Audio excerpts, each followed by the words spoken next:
অসমৰ পৰা উমৰাহ হজলৈ যাব বিচৰা লোকসকলৰ বাবে আছে এক সুখবৰ। আল হাৰামাইন হজ উমৰাহ টুৰছ অফ ইণ্ডিয়াই আপোনাক লৈ যাব মক্কা মদিনালৈ। আল হাৰামাইন হজ উমৰাহ টুৰছ অফ ইণ্ডিয়াৰ জৰিয়তে ইতিমধ্যে উমৰাহ হজ সম্পন্ন কৰি অসমলৈ আহিছে বহু যাত্ৰী। অক্টোবৰৰ 12 তাৰিখৰ বাবে বৰ্তমান চলি আছে উমৰাহ হজৰ বুকিং। অক্টোবৰৰ 12 তাৰিখে উমৰাহ হজ যাত্ৰীসকলে উৰা মাৰিব মক্কা মদিনালৈ। আল হাৰামাইন হজ উমৰাহ টুৰছ অফ ইণ্ডিয়াই উমৰাহ হজ যাত্ৰীসকলক দিয়ে অত্যাধুনিক সা সুবিধা। সংস্থাটোৱে হৰম শ্বৰীফৰ অতি ওচৰতেই থকা খোৱাৰ সুন্দৰ ব্যৱস্থা কৰে।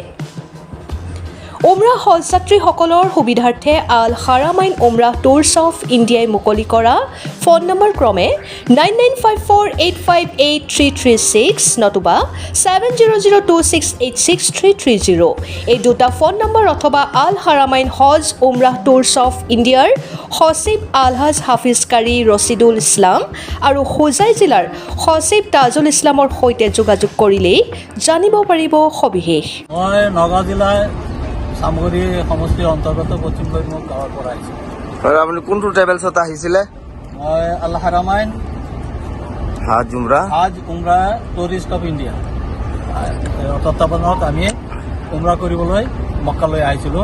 জৰিয়তে আহাত এইবাৰ যিটো দেখিছোঁ অন্যান্য বছৰৰ তুলনাত যথেষ্টখিনি উন্নত, খোৱা বোৱা থকা মেলা, বিশেষকৈ ওচৰত কাবা শ্বৰীফৰ ওচৰত, মদিনা শ্বৰীফৰ আমাৰ সেই মছজিদৰ ওচৰত। মই অসমৰ হোজাই জিলাৰ বুঢ়াঘাট থানাৰ কবাবাৰীৰ পৰা হৈ আহিছোঁ।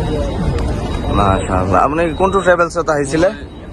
আল হাৰমাইন উমৰা ট্ৰেভেল এণ্ড টুৰিজমৰ পৰা আহিছোঁ। মই আল হাৰমাইন হজ উমৰাহ টুৰছ অফ ইণ্ডিয়াৰ এজন হোজাই ডিষ্ট্ৰিক্টৰ এজন সচিব হওঁ। গতিকে যিসকল লোক উমৰাত যাব বিচাৰি আছে এখেতসকলে আমাৰ লগত আহি যোগাযোগ কৰক। ইনশাআল্লাহ অতি আৰামত মক্কা মদিনালৈ যাব পাৰিব, কোনো অসুবিধা নহ'ব ইনশাআল্লাহ। আমাৰ থকা খোৱা বোৱা অহা যোৱা সকলোবিলাক সুবিধা ভাল। আমাৰ ইয়াতে আল হাৰমাইন হজ উমৰাহ টুৰছ অফ ইণ্ডিয়াৰ সচিব আলহাজ ৰচিদুল ইছলাম এখেতে গুৱাহাটীৰ পৰা লগত লৈ যায়, আকৌ গুৱাহাটীলৈ উভতি আহে এখেতৰ লগত থাকি।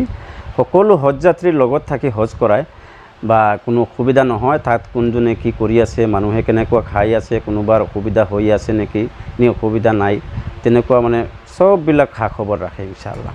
আৰু একেবাৰে গুৱাহাটীৰ পৰা লৈ যায়, আকৌ গুৱাহাটীলৈ আহে। তালৈ কি কি সুবিধা আছে? মানে থকা মানে আমাৰ হোটেলবিলাকো ভাল, খোৱাটো আমাৰ অসমৰেই হয়, অসমৰেই খাদ্য হয়। মানে বগা ভাত যিটো আমি ঘৰতে যিটো খাওঁ এইটোৱেই হয় ইনশাআল্লাহ, আমি দিওঁ এইবিলাক। বা তাৰপিছত ফল ফ্ৰুটো আছে।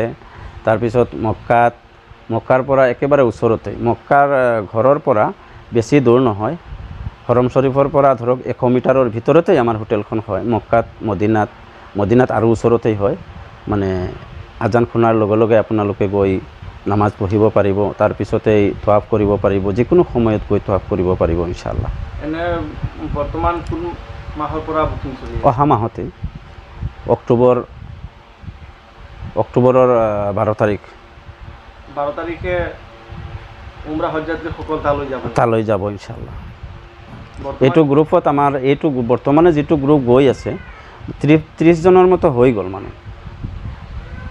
গতিকে যিসকল লোক যাব এতিয়ালৈকে বিচাৰি আছে আমাৰ লগত আহক, আহি আমাৰ লগত যোগাযোগ কৰক। আমাৰ অফিচটো চৌধুৰী বজাৰ হয়, মছজিদ ৰোডৰ লগতেই আমাৰ অফিচ আছে। অফিচত আহি আমাৰ লগত যোগাযোগ কৰক। হোজাইৰ পৰা আব্দুল কালামৰ ৰিপৰ্ট, সুহানা লাইভ।